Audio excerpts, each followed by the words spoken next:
Forging ahead amidst a pandemic. The year 2020 is marked by the COVID-19 crisis.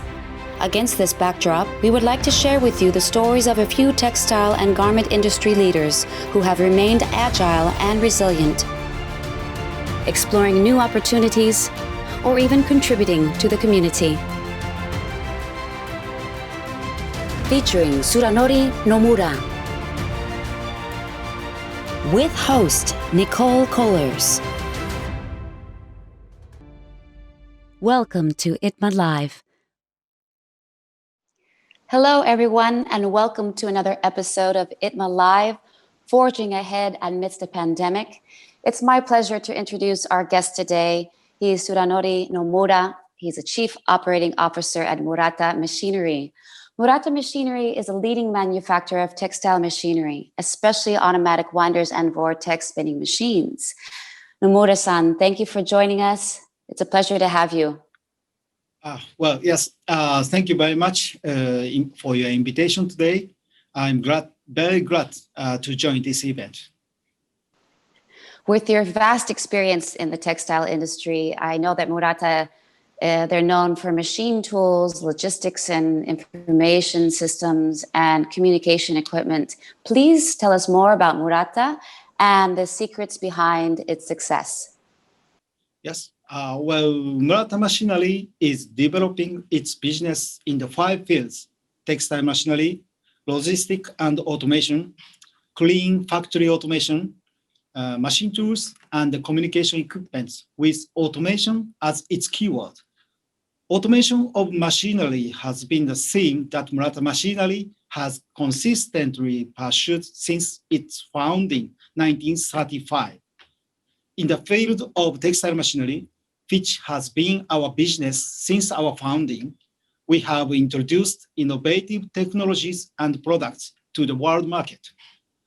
For example, the air splicer is a device that uses air power to join yarns without knots. The bobbin feeding system is a system that automatically feeds the bobbins from the spinning machine to the winding unit. And the vortex spinning machine spins yarn with various functions by performing 3 processes on a single machine. We are contributing to the development of the textile industry with such world-first technology. We place the highest priority on delivering reliability to our customers through the quality of our machines and after-sales service. We believe that we have achieved our current position by not forcing ourselves to gain market share, but by continuing to aim for the #1 position in the reliability. We call this value the invisible added value that cannot be seen in the quotation or contract. As an operating officer, I always say that the real sales process is to get customers to recognize the invisible added value. Fantastic. It's all very exciting. So this pandemic has presented many challenges. How has Murata Machinery been coping? Have you had to make many adjustments? Yes, since we are a manufacturer, our basic activities have been to see and touch machine on site and to listen directly to our customers' voices. However, due to the pandemic, we were not able to fully carry out the same activities, so we started to explore new services and sales activities using the internet. As for installation, we can enter a site if there are no restrictions on movement, but we check the customer's acceptance system and the safety measures before entering. In case where admission is not possible, we have also successfully carried out installations with online guidance in some countries.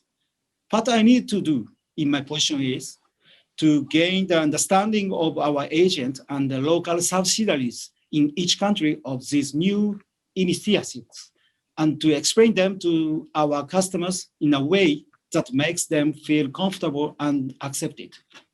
And to continue to improve our services in this way, so that our customers are more satisfied with their experience. So you have been able to be flexible within these times, thankfully for technology. Are there any other positive outcomes you can share with us, perhaps opportunities to reach out to the community or any lessons perhaps you want to share with us? As I said earlier, one of the most positive outcome is that the new maintenance service for machines using IoT is starting to get a very good reputation. For about 5 years now, we have been actively supplying a system that provides information that is useful for day-to-day maintenance. The system comprises the operational status of the customer's machines and provides constant communication with our technical department in Japan via internet.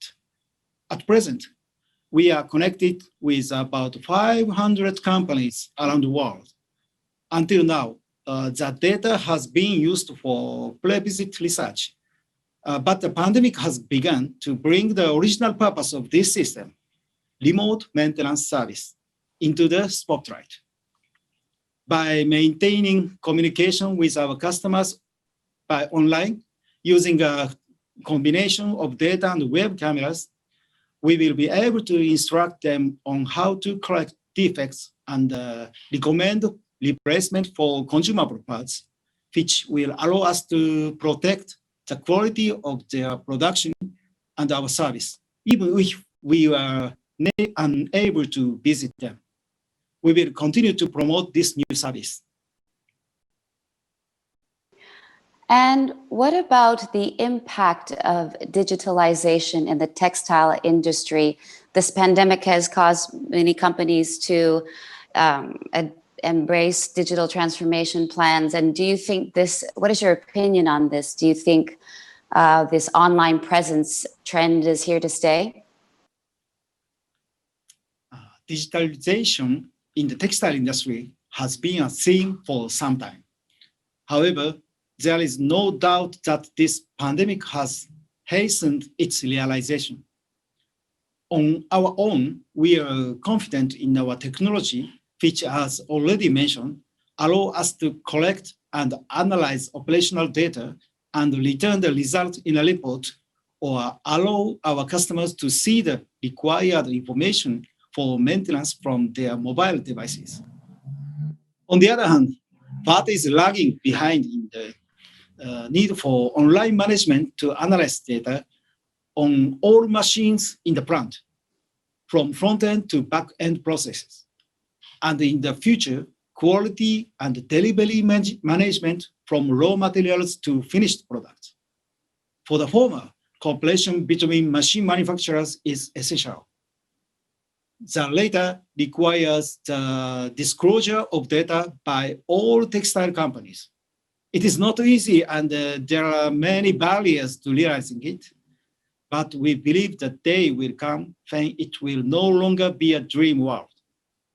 This may not be the point of the question, but I hear that online is the future of business.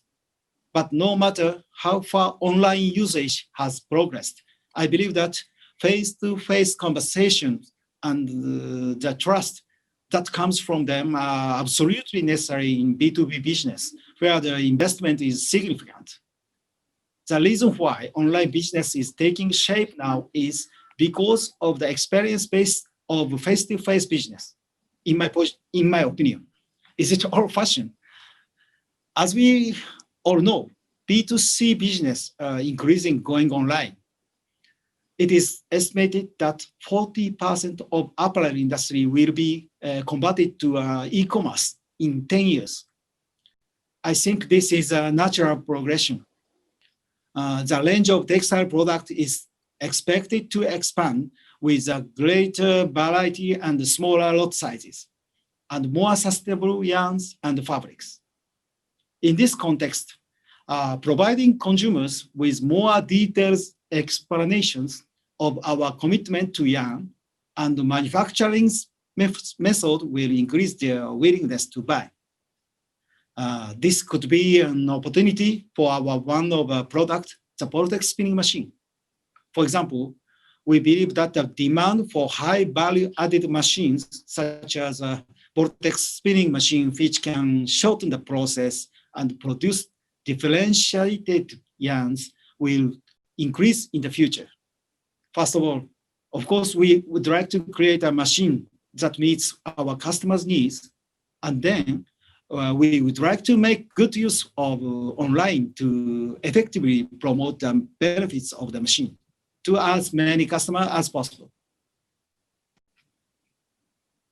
So as we're commenting on companies having to advance accelerate their digital transformation plans, you as a regular trade show participant, how do you think this will all affect the trade shows? Do you think they will still remain an important part of your sales and marketing plans?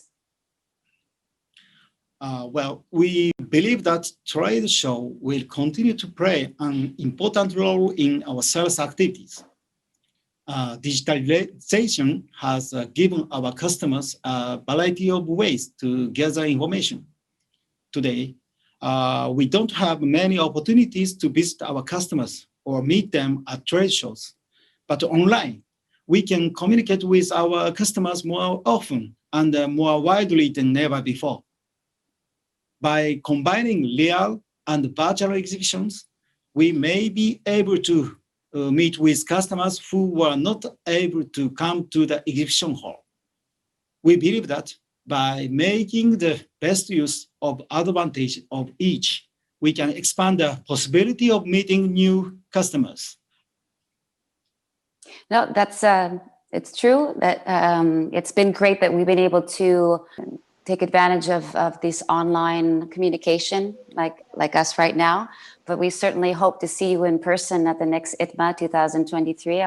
For everyone, we want to be able to see each other and shake each other's hands. But I certainly appreciate all your time that you spent with us today. I wish Murata Machinery all the best. And you please take care. And thank you very much, Nomura-san. Thank you very much today. And I hope we will be able to meet in the ITMA in 2023 in Milan. Thank you very much today. Thank you. Well, everyone, we've come to the end of another ITMA session, Forging Ahead Amidst the Pandemic. If you haven't already, please subscribe to our YouTube channel and stay tuned because we have a very special guest. Our next guest is Julie Davies from Walmart Company. Until then, stay positive.